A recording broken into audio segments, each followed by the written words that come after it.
Hello everyone. So CMAT classes का सिलसिला आगे बढ़ाते हुए आज की नेक्स्ट क्लास में हम कुछ और क्वेश्चंस डिस्कस करेंगे जो रिसेंटली प्रीवियस ईयर क्वेश्चंस में पेपर्स में आए हैं, right? So in the last two classes we have discussed lot of questions that I primarily picked from CMAT 2021 and 2022. So let's come closer. Okay and एक और year का paper देखते हैं। CMAT 2023 में मोस्टली क्वेश्चंस क्या क्या आए थे उनको चेक करते हैं। Okay, like in some cases I have experience that there have been some mistakes in some of the questions, तो हम उनको छोड़ देंगे, बिल्कुल हम उन क्वेश्चंस पे ज्यादा टाइम वेस्ट नहीं करेंगे। अगर कोई क्वेश्चन गलत आया है तो सीमैट अथॉरिटीज क्या करती हैं, एनटीए क्या करेगा, वो वाले क्वेश्चंस को कंप्लीटली एलिमिनेट कर देगा, उनको इवैल्यूएट ही नहीं करेंगे, right? So there is no point in wasting time on those questions, but let's see what all different type of questions that we have seen, क्योंकि अब टाइम बहुत कम बचा है, हमें ज्यादा से ज्यादा क्वेश्चंस प्रैक्टिस करने हैं, right? So today in this session I'll be discussing all these questions very quickly. अगर आपको कोई भी क्वेश्चन को थोड़ा सा टाइम देके सॉल्व करना है खुद से एंड देन आपको उसका सॉल्यूशन देखना है, तो आप इस वीडियो को पॉज भी कर सकते हो। ओके, ये वाला वीडियो रिकॉर्डेड फॉर्मेट में यूट्यूब पे हमेशा अवेलेबल होगा। ओके, सो अब आपको क्या करना चाहिए कि एक क्वेश्चन देखो, उसको खुद से एक बार प्रैक्टिस करो, खुद से टाइम दो, 10 seconds, 15 seconds, may be 40-45 seconds दो, and then you can look at the solution. All right, so let's quickly begin solving the previous year paper questions of CMAT examination that will be very beneficial for this upcoming examination. All right, so the first question: in an extended family, A is married to B and B has two sons, C and D. The younger son D is married to E. F has two children, E and G. How is G related to D? How is G related to D? Now this question is on blood relations and we have seen plenty of questions coming from blood relations in the previous papers as well. Blood relations पे एक particular slot में, like CMAT 2023 दो slots में हुआ था, अभी जो CMAT होने वाला है वो भी दो स्लॉट्स में होने वाला है। तो अगर मैं एक पर्टिकुलर स्लॉट की बात करता हूं तो आपको ब्लड रिलेशंस में से दो क्वेश्चंस तो मिल ही जाएंगे। ओके, नाउ इस क्वेश्चन को किस तरीके से ट्रीट करना होता है और जनरल ब्लड रिलेशन के क्वेश्चंस को कैसे ट्रीट करना होता है, सिंपल सा तरीका है, एक फैमिली ट्री ड्रॉ कर लो। Okay, before you start with the question आपको कुछ बेसिक्स क्लियर होने चाहिए, आपको एक स्ट्रैटेजी फॉर्म कर लेनी चाहिए एक क्वेश्चन को हैंडल करने की। ना ब्लड रिलेशंस में एक स्ट्रैटेजी सिंपल सी है कि हम एक फैमिली ट्री बनाने वाले हैं। ओके, तो जनरेशन बाय जनरेशन हम सारे पर्संस को मेंशन करेंगे। दूसरी चीज, be clear about the siblings, same level पे आ रहे हैं, हस्बैंड वाइफ सेम लेवल पे आ रहे हैं, आप अलग अलग सिंबल्स अपने फॉर्म कर रहे हो जिससे आप siblings and spouse, husband wife में डिफरेंशिएट कर सको, मेल और फीमेल में डिफरेंशिएट कर सको। ओके, तो जनरली मैं क्या करता हूं, मेल को मैं एक बॉक्स में डाल देता हूं एंड फीमेल को सर्कल। अगर जेंडर पता ही नहीं है अभी तो मैं सर्कल या फिर बॉक्स यूज नहीं करता, I will keep it open ended. Also siblings एक single dash and spouse A and B are husband and wife, so उनके बीच में ये इक्वल टू का साइन डाल दूंगा मैं, right? So these are my symbols that I have made for myself, मुझे ये याद रहते हैं। तो अगर मैं कोई भी एक क्वेश्चन सॉल्व कर रहा हूं तो इन सिंबल्स के थ्रू इंटरप्रिटेशन बहुत ईजी हो जाती है। ओके, आगे अब स्टार्ट करते हैं इस क्वेश्चन को। A is married to B and B has two sons, C and D. So A and B are married. Husband wife मुझे नहीं पता इनमें से कौन है। B has two sons, C and D. So B has two sons, C and D. Okay, so C and D are sons of B. B and A के दोनों बेटे हैं ये। So C is the son, D is the son, दोनों आपस में brother हो गए। Perfect. The younger son D is married to E. इसकी E से शादी हो गई तो E इसकी वाइफ होगी। F has two children, E and G. F के दो चिल्ड्रन हैं E and G. So E is the child of F. F का जेंडर नहीं पता है। इसका एक और चाइल्ड है G. ओके, तो E तो फीमेल है हमें पता है, बट G का जेंडर नहीं पता। Okay, now gender is the most important thing in such questions. How is G related to D? How is G related to D? G और D के बीच में रिलेशन क्या है? अब एक बेसिक सी मिस्टेक है इस क्वेश्चन में how is G related to D? अब G जो है वो D की सिस्टर इन लॉ भी हो सकती है, ब्रदर इन लॉ भी हो सकता है, राइट? फाइन। तो क्वेश्चन में जो आंसर्स ऑप्शंस दिए हुए हैं वहां पे सिर्फ ब्रदर इन लॉ दिया हुआ है, तो अब ठीक है, कैन नॉट बी डिटरमिन्ड नहीं है, तो हम मोस्ट अप्रोप्रिएट आंसर मार्क कर देंगे। तो answer is option B. Answer that they have here is option B, brother in law. Sister in law option में नहीं है। अगर जी का जेंडर फीमेल है तो G will be the sister in law of D, but अब यहां पे कुछ कर नहीं सकते, ठीक है, बेसिक सा एरर है, you can ignore this error because looking at the options the most appropriate answer is brother in law. Okay, आगे चलते हैं, next question. Now question is seating arrangement. Now few men were sitting in a row facing north. Okay, Sunil is 16th to the left of Ram, who is 18th from the right. Jack is 11th from left and is also 4th to the right of Sunil. How many men are sitting in a row? So ये जो रो है इसमें कितने लोग बैठे हुए हैं? बहुत ही बेसिक टाइप का क्वेश्चन है and this question keeps on repeating. ये वाला जो कंसेप्ट है ये रिपीट होता रहता है। So few men are sitting in a row facing north, Sunil is 16th to the left of Ram and Sunil is to the left and ये 16th टू द लेफ्ट है। अब 16th टू द लेफ्ट है, that means इनके बीच में total 15 people होने चाहिए। Okay, simple as that. Also Ram, who is 18th from the right. Ram is from the right hand side at 18th number. So that means Ram के right hand side में total 17 लोग होने चाहिए, ठीक है? Now another person, third person, Jack. Jack is 11th from left. Now Jack is 11th from left. That means Jack के left में 10 लोग होने चाहिए and is also 4th to the right of Sunil. Sunil के right में है ये and 4th to the right of Sunil. Okay, so combining that, मतलब Jack is to the right of Sunil, so it will be Sunil then Jack is 4th to the right of Sunil, तो इनके बीच में 3 लोग होंगे टोटल। ऑलराइट, ठीक है, and we also know that Jack के लेफ्ट में टोटल 10 पीपल होने चाहिए। तो जैक के लेफ्ट में 4 तो ये हो गए, अब सुनील के लेफ्ट में another 6 people will be there. Okay, so this is the combination of Sunil and Jack, right? Now moving further, Sunil and Ram के बीच में टोटल 15 लोग हैं। ओके, तो सुनील एंड राम के बीच में टोटल 15 लोग होने चाहिए, जिसमें से 4, 3 + 1, 3 एंड जैक 4 ये हो गए हैं। Okay, so out of 15 these are 4, so remaining 11 will be here, right? And then Ram के right hand side में total 17 people. So this will be the complete row of people. Question is how many men were sitting in this row? So let's count. First of all, 17 and 11, 28. 28 plus 3, 31. 31 plus 6, 37. Then Sunil, Jack and Ram plus 3, it will be 40. So total 40 people are sitting in this row. Option D is the correct answer. All right. Next question. Now this question is tricky. Coding, decoding. Now Rascal is written as -22. Then simple is written as so number. Rascal एक ये word है and इसका code एक number की form में है और वो भी नेगेटिव। एंड ऑप्शंस में नेगेटिव ऑप्शंस भी हैं, पॉजिटिव ऑप्शंस भी हैं, तो अब न जाने अब आंसर किस तरफ जाएगा, लॉजिक क्या है। तो let's first of all right number equivalents of all these alphabets. So R is 18, A is 1, then 19, 3, 1 and L is 12 I believe. Fine. Now these are the number equivalence. अब इनको अगर मैं ऐड कर दूंगा तो 22 तो बहुत बड़ा, सॉरी -22 तो बहुत छोटा नंबर है। तो अगर मैं सब में नेगेटिव साइन लगा देता हूं, सो सब में नेगेटिव साइन लगा देंगे तो भी नेगेटिव साइड बहुत नीचे चला जाएगा।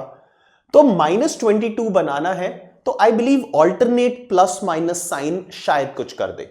तो plus minus plus minus plus minus, अगर मैं ये चीज करता हूं तो 18, 19 एंड 1 38, 38 में से माइनस करेंगे तो पॉजिटिव नंबर बनेगा, नेगेटिव नंबर नहीं बन रहा। तब भी देखते हैं 38 towards positive side, taking this this and this, and negatives में क्या है, -12, -3, -1, -16। तो ये कितना बना है, 22 with a positive sign. Okay, अब 22 मैग्नीट्यूड तो आ गया, साइन रिवर्स करना है तो अब क्या कर देना चाहिए, जहां पे मैंने प्लस लिखा है उसको माइनस कर दो। सो इट विल बी -18 + 1 -19 + 3 -1 + 12। ऑलराइट, तो नेगेटिव साइन से स्टार्ट कर लेते हैं। ब्लू वाला जो लॉजिक लिखा था इसको कंप्लीटली रिमूव कर देते हैं, and then what will be the final answer, negatives को ऐड किया तो -38 एंड देन पॉजिटिव्स में +16 है, तो आंसर आ जाएगा -22। So we have got the logic. अब यही लॉजिक नेक्स्ट सिंपल में कन्वर्ट कर देते हैं, SIMPLE। Okay, simple, it's actually very simple now. So S is 19, then 9, 13, 16, 12 and 5। ये नंबर इक्विवेलेंस ना टिप्स पे होने चाहिए, तभी स्पीड बन पाएगी। अगर आप हर एक अल्फाबेट का नंबर इक्विवेलेंट काउंट करने बैठ रहे हो एग्जाम में तो आपके 1 से 2 मिनट्स वेस्ट हो सकते हैं। ठीक है, तो starting with negative sign, positive negative positive negative positive. So -19 -13 is -32 and -44. So -44 plus 9 and 16 25 and 5 30. So answer should be -14. And do we have -14? Yes, we do. -14 is the answer of this question. Okay, right? Let's move on and look at the next question. Now next question is, I believe, okay, so this is another question on blood relations. तो हम एक question already देख चुके हैं blood relations पे, this is another. Let's work it out. So Deepti was walking with her husband Rajiv. So Deepti and Rajiv, wife and husband respectively, they meet a woman Millie. Okay, so they met a woman Millie. Deepti introduced Millie to Rajiv and said, her brother's father, her means Millie, so Millie's brother's father, Millie के brother का father will be Millie's father, right? So her brother's father will be her father, so Millie's father, Millie is female, her, okay, so her brother's father is the only son of my grandfather. My who is saying this statement? Deepti is saying this statement.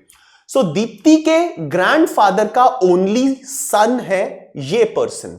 So Deepti के grandfather का only son is this person.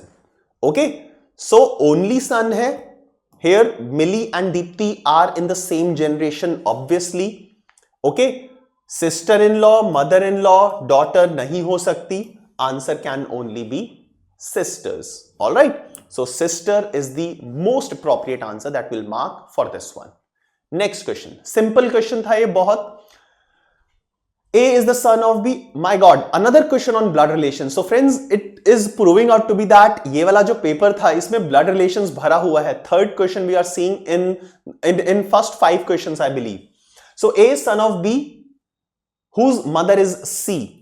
A is son of B, B whose mother is C. All right. B का gender अभी तक नहीं पता चला है। A is son of B, B की मदर है C. D is the husband of E, E the granddaughter of C. So C की granddaughter है E, and D is husband, D इसका husband है। Wonderful, सब कुछ सही चल रहा है अभी तक। If F is the wife of A, F is the wife of A, how is F's father? How is F's father-in-law? F का father-in-law ये B हो सकता है अगर B मेल है, या फिर B का husband अगर B फीमेल है। तो एफ्स फादर इन लॉ, यहां पे कोई ना कोई पर्सन आएगा। रुको, इसको किसी और कलर से मार्क कर देते हैं। So F's father in law will be either B if B is male, या फिर बी का हस्बैंड अगर बी फीमेल है।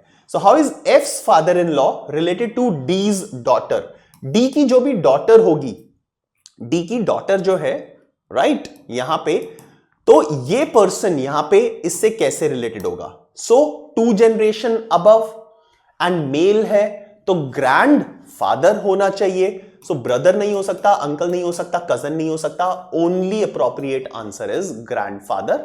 ग्रैंडफादर 2 जनरेशन अप है। यहां पे जो डी की डॉटर है, डी की डॉटर का ये वाला मेल पर्सन क्या लगेगा? सो 2 जनरेशन ऊपर है तो ग्रैंड तो हो ही गया, सिंस मेल है तो फादर हो जाएगा। तो grandfather seems to be the only appropriate answer among the given options. Okay, next question. Next is on direction senses. Direction senses, if you'll observe here, 45 degree angle 2 बार दिया हुआ है, 90 degree angle, 90 degree angle तो चलो easy हो जाता है, but थोड़ा सा प्रॉब्लम आती है 45 डिग्री एंगल को बेसिकली ट्रीट करने में, राइट? तो अब देखते हैं स्टेप बाय स्टेप। सबसे पहले ये वाले क्वेश्चंस जो होते हैं वो पूरे कंप्लीटली जरूरी नहीं है आपको रीड करने हैं, वन गो में, स्टेप बाय स्टेप चलो, ठीक है? So girl leaves her home, तो एक अपने घर से निकल रही है।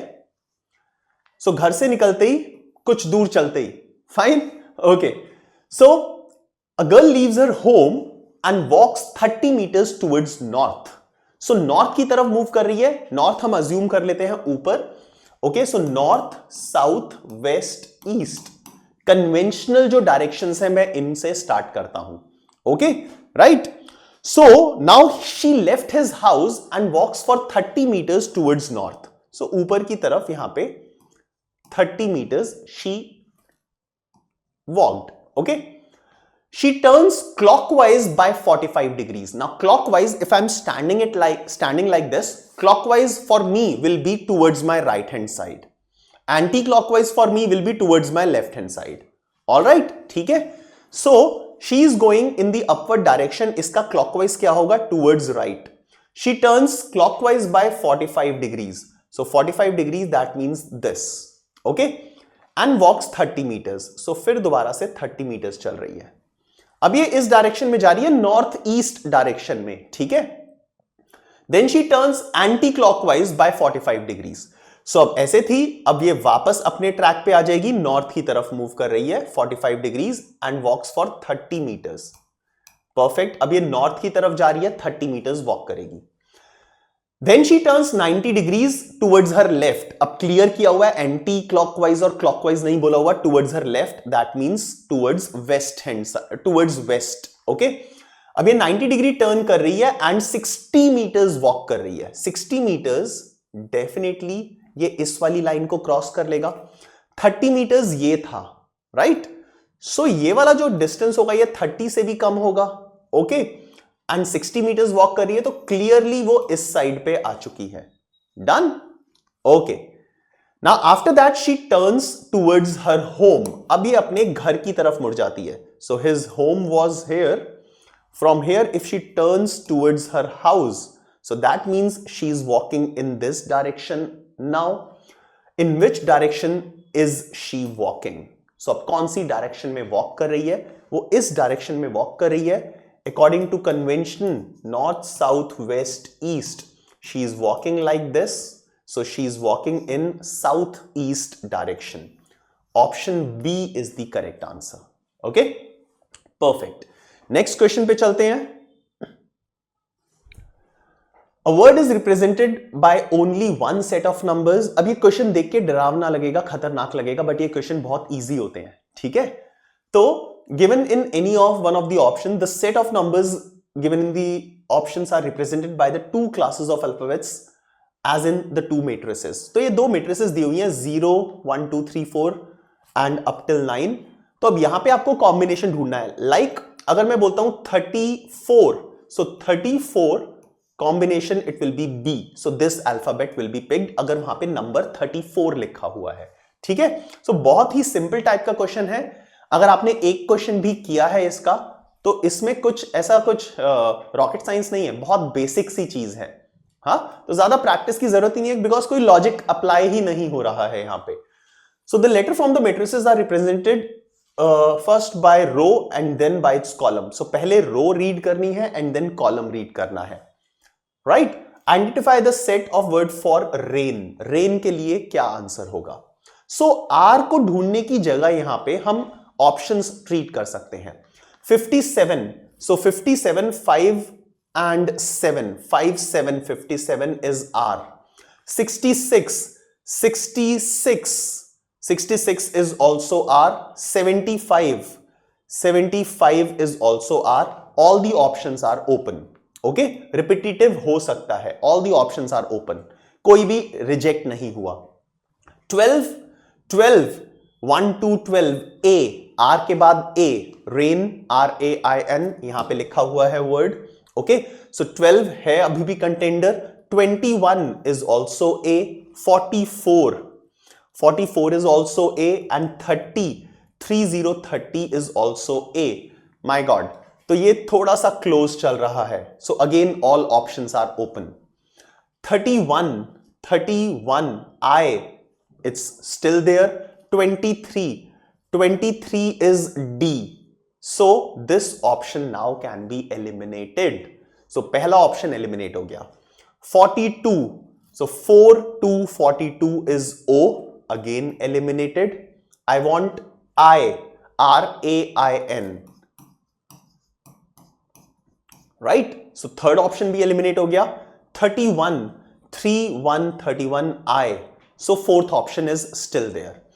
अब बस ये वाले दो नंबर्स चेक करने हैं and that will decide our answer. 56 is N, correct. No need to check fourth, वो गलत ही होना चाहिए. 87 is W, so this is eliminated. Right. Okay, अब किसी केस में क्या हो सकता है कि फर्स्ट नंबर आप चेक कर रहे हो तो वहां पे ही एक या दो ऑप्शन एलिमिनेट हो जाए, but here it was a bad luck. First 2 numbers check किए, वहां तक कुछ भी एलिमिनेट नहीं हुआ. Generally this question will not take more than 45 seconds. अभी तो मैंने बहुत स्लोली आपके सामने ट्रीट किया है. आप ऑब्वियसली एक्सप्लेन थोड़ी ना करोगे किसी को एग्जाम में, आप डायरेक्टली फटाफट चेक करोगे and you'll keep eliminating the options. Okay, so simple question. आगे चलते हैं. Next question, find the next term in the series. अब ये थोड़ा सा मेरे को मतलब आई विल नॉट से चैलेंजिंग, बट इसमें हम कभी कभी मिस्टेक कर सकते हैं. मिस्टेक के अलावा हम कंफ्यूज हो सकते हैं यार कि हमारा कहीं ये जो ऑप्शंस गिवन है ये इनकरेक्ट तो नहीं है. Okay, so do not lose your काम. CEG फर्स्ट अल्फाबेट लिखते हैं. CEG-K. Go till the end तक जाना है. 3, 5, 7. Next should be 9. Is it 11? Yes, it is 11. Fine. तो 9 के corresponding it will be I. So answer should start with I. अब यहां पे ही हम आंसर मार्क कर सकते हैं बिकॉज एक ही ऑप्शन है जो इस चीज को सेटिस्फाई कर रहा है. Okay, right. Now this was fine, but अगर कोई भी दो ऑप्शन होते जो आई से स्टार्ट कर रहे हैं, या फिर कुछ स्टूडेंट्स की टेंडेंसी होती है कि यार हम क्रॉस चेक करते हैं तो सेकेंड अल्फाबेट भी यूज करते हैं. AEI-U. अब जिस तरीके से मैंने बोला है ना तो आइडिया हो जाना चाहिए, बट स्टिल 159 4 का गैप है तो यहां 13 होना चाहिए, यहां 17, बट U इज नॉट 17, तो लॉजिक फिट नहीं हो रहा है +4 का. अब लॉजिक कौन सा फिट हो रहा है? Vowels AEI-O and U, 5 vowels. So in the middle I have vowels. Answer cross check हो गया. Option B is the correct answer. Third alphabet भी चेक कर सकते हो. T इज 20, देन 18, देन 16, तो it should be 14 and 12. So L is 12, match कर रहा है, तो 14 के कॉरस्पॉन्डिंग होता है N. So ION, eon is the answer. Okay, next question. Now you remember similar type of question was there. Okay, seating arrangements, right? So second question of this type, Ram और सुनील वाला question देखा था ना, Ram, Sunil and Jack, ये same slot के questions हैं दोस्तों. So some students are sitting in a row. Sheila was sitting 12th from right and Veena was sitting 3rd from left.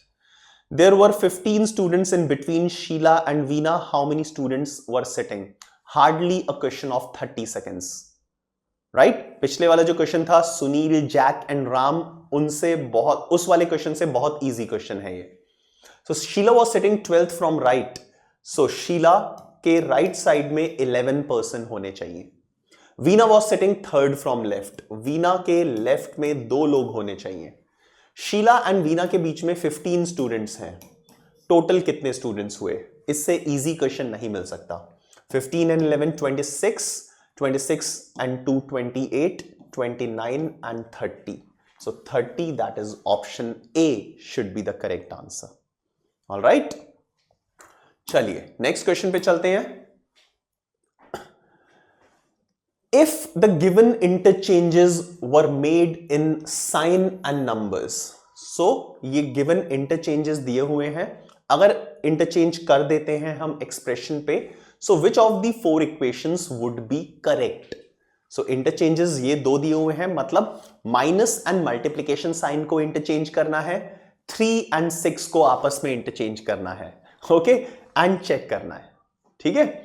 Generally मैं क्या करता हूं, इसमें लास्ट ऑप्शन से स्टार्ट करता हूं, बिकॉज जिसने ये क्वेश्चन बनाया है वो जनरली क्या करेगा, फर्स्ट या सेकंड ऑप्शन आंसर नहीं रखेगा जनरली. ठीक है, हो भी सकता है फर्स्ट या second option answer, but generally ऐसा नहीं होता. ठीक है, तो अभी हम ऑप्शन ए से ही स्टार्ट करते हैं. सो 3 और 6 को मैं इंटरचेंज कर रहा हूं एंड माइनस और मल्टीप्लाई को. सो 18 minus 2 should be 16, not correct.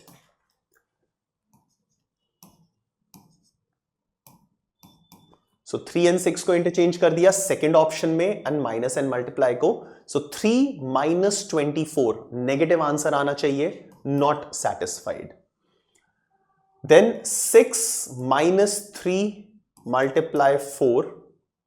So 6 minus 12 negative answer आना चाहिए, पॉजिटिव आंसर है. ठीक है, तो ऑप्शन डी करेक्ट होना चाहिए. चेक कर लेते हैं last option. 6 multiply 3 minus 8. 18 minus 8 is 10. It satisfies. Option D is the correct answer. So जो guys, कितना सिंपल है लेवल ऑफ डिफिकल्टी CMAT में. Okay, so make sure that you are scoring good marks. Time भी बहुत है, level of difficulty भी low है. So what is stopping you to score 400 out of 400? कर सकते हैं ना हम, पॉसिबल है. चलिए, how many squares does the figure have? अब ये टाइप का क्वेश्चन है जहां पे हम गलती कर सकते हैं. ओके, सो 30 सेकेंड्स दे रहा हूं मैं, जल्दी से स्क्वायर्स काउंट कर लो. Come on, fast. 30 seconds. Squares count करने हैं, total number of squares in the given figure. So I'm sure that most of you would find a correct answer. गलती हो सकती है जल्दी करने के चक्कर में, that's it. So let's start counting. ठीक है, चले स्टार्ट करें. So सबसे छोटे वाले स्क्वायर्स 1 2 3 4 5 and 6. ठीक है ना, तो 6 सबसे छोटे वाले स्क्वायर्स तो काउंट हो चुके हैं. 6 साइड में रख देते हैं. ठीक है, अब रेक्टेंगल काउंट नहीं करने हैं, स्क्वायर काउंट करने हैं. तो ये 2 by 2, ये वाला बड़ा स्क्वायर एक हो जाएगा 7 एंड फिर ये दूसरा स्क्वायर 8. सो +2. ऑलराइट, अब ये 2 स्क्वायर्स तो सबको दिख रहे हैं और पहले 6 भी सबको दिख गए थे, तो 8 जनरली हम मार्क कर देंगे और देखेंगे यार कोई और स्क्वायर मिलेगा ही नहीं. But there is one more square. अब 8 9 10 ये 3 बहुत क्लोज ऑप्शंस हैं. So there is one more square which is this one. Please do not miss this. So the correct answer according to me should be 9 of this one. Okay, चलिए आगे चलते हैं. Next question, a puzzle, a number puzzle. इस type के questions एक trap की तरह आते हैं. ओके, एंड हम इस टाइप के क्वेश्चंस में खो जाते हैं. तो गाइज, ये न्यूज़पेपर नहीं है, ये सीमैट का पेपर है. ओके, सो न्यूज़पेपर में ऐसी पजल्स आती है, हमारे पास टाइम होता है 1 minute, 2 minute, 5 minute, 10 minute, and हम वहां पे टाइम यूटिलाइज कर सकते हैं, वेस्ट कर सकते हैं, कोई प्रॉब्लम नहीं होती। बट एग्जामिनेशन में हमें अपने ऊपर कंट्रोल रखना पड़ता है कि यार 30 seconds, 45 seconds come out of this question. Okay, right? So you don't have infinite time to spend on these questions. First round like total हमें 3 आवर्स मिलते हैं एग्जाम में, राइट? बहुत ज्यादा होते हैं, लेकिन बाहर बैठ के हमें लगता है कि ये टाइम ज्यादा है। एग्जामिनेशन हॉल में अंदर घुसने के बाद ये जो टाइम है ये ऐसे निकल जाएगा, पता भी नहीं चलेगा। Okay, so make sure that you have a control on yourself when you are solving questions like this. So keep a tab on the time that you are taking. Time को चेक करते रहो कि कितना time लगा रहे हो। हद से हद 1 मिनट लगाओ, छोड़ दो इस क्वेश्चन को, बाद में जब टाइम मिलेगा, लेट्स से 100 मिनट्स बाद, 120 मिनट्स बाद, 140 मिनट्स बाद, जब लास्ट में बफर टाइम होगा तो उस टाइम में आप इस क्वेश्चन पे आ सकते हो। ठीक है, अब लॉजिक क्या होता है? These 3 numbers will make a group, these 3 numbers, and then finally same logic will be applied last. Okay? अब मुझे क्या करना है, ये जो बीच में numbers लिखे हैं, I have to obtain this number using the smaller 2 numbers. So 3 और 4 को यूज करके 75 पे लेके आना है।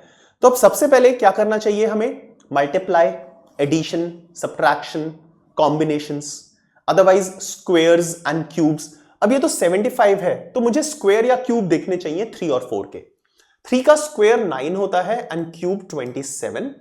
4 का स्क्वायर 16 होता है एंड क्यूब होता है 64। अब क्यूब्स को अगर मैं ऐड करता हूं 27 एंड 64, 80, 91 बन रहा है। सो इन दोनों को ऐड किया 91, इन दोनों को ऐड किया 25। 91 से 75 पे जाने के लिए -16 करना पड़ेगा, -16। 25 से 75 पे जाने के लिए मल्टीप्लाई 3 करना पड़ेगा। So this is how I can go to 75। मैं ओपन रख रहा हूं लॉजिक, ठीक है? चलो, अब 9 और 64 अगर मैं इन दोनों को कंबाइन करता हूं तो 75 के डायरेक्टली हम बहुत ज्यादा पास आ जाएंगे। सो 64 and 9 is 73। So 73 plus 2 is 75। तो मैंने 3 जो लॉजिक बन सकते थे वो लिख दिए, इनको भी क्रॉस कर सकते हैं। 30, 43 से 75 कोई लॉजिक बन नहीं रहा है वैसे तो। अब नेक्स्ट आगे चलते हैं, इन नंबर्स को पकड़ते हैं। 7 और 9 को यूज करके 390 बनाना है। तो 7 का स्क्वायर 49, राइट, एंड 7 का क्यूब 343, 9 का स्क्वायर 81 एंड क्यूब 729। मैंने ये लिख दिए। ओके, अब अगर मैं क्यूब्स को ऐड करता हूं, so 343, right, I am going near to 390। So but cubes को ऐड यहां पे किया था तो नीचे आना पड़ा था, तो ये लॉजिक तो नहीं बनेगा। सो 392 -2 390, बट लॉजिक मैच नहीं हुआ ना। इन दोनों को ऐड करते हैं, सॉरी स्क्वायर्स को ऐड किया मैंने, आई एम सॉरी मैंने कुछ गड़बड़ किया है। सो 49 का स्क्वायर, 7 का स्क्वायर एंड 7 का क्यूब, इस तरीके से लिखना है। 9 का स्क्वायर, 9 का क्यूब, राइट। सो अगर मैं इनको ऐड करता हूं 120, 130, 130 से 390 पे जाने के लिए मल्टीप्लाई 3। माय गॉड, यहां पे लॉजिक मैच हो गया है, तो स्क्वायर्स को ऐड किया एंड मल्टीप्लाई 3 कर दिया। Okay, so just writing a few numbers and you can look at the answer. तो यहां पे 25 5 का स्क्वायर हो जाएगा, 169 13 का स्क्वायर हो जाएगा। इन दोनों को ऐड करते हैं, 194 multiplied by 3, that is 582. So 582 is a part of options and that should be the answer, right? So ठीक है, ट्रिकी होते हैं इस टाइप के क्वेश्चंस, टाइम लग सकता है बट ज्यादा टाइम वेस्ट नहीं करना है। Quickly come out of these questions. Now friends, last few questions on input-output sequences. Now generally when these type of questions comes in the exam, ये 3 questions या 4 questions के सेट में आते हैं। लॉजिक देखते हैं कैसे पकड़ सकते हैं। सो सबको समझ में आता है कि इनपुट आउटपुट सीक्वेंस में क्या होता है, एक इनपुट होगा, then there will be some steps and these steps will take you towards the output. Okay, अब इस मशीन को समझना है, बस मशीन क्या कर रही है, नंबर्स को रीअरेंज कर रही है या फिर अर्थमेटिक ऑपरेटर्स बना रही है। ठीक है, अर्थमेटिक ऑपरेटर्स अप्लाई कर रही है। अब 3, 9, 4, 16 क्लियरली विजिबल है कि second row all the numbers are the squares of the numbers in the first row. So अगर फर्स्ट रो में नंबर x है तो सेकेंड रो में x स्क्वेयर हो गया। क्लियर? नेक्स्ट पे चलते हैं। स्टेप 1 से step 2, 9 plus 3, 16 plus 4, 81 plus 9. So second step is the sum of the numbers in the input and the first step, x square plus x. Previous 2 numbers को add कर दिया। Okay, perfect. Next, step 3, 12 plus 5, 17 plus 5 plus 5 plus 5. So previous step plus 5. Okay, and finally clearly visible minus 2. So previous step minus 2 is what is done in the last case. Okay, so बहुत ही simple arithmetic operators को use किया गया है to generate these different steps. Now once you have determined this, then answering to 1 question or 2 questions, 3 questions will not take a lot of time.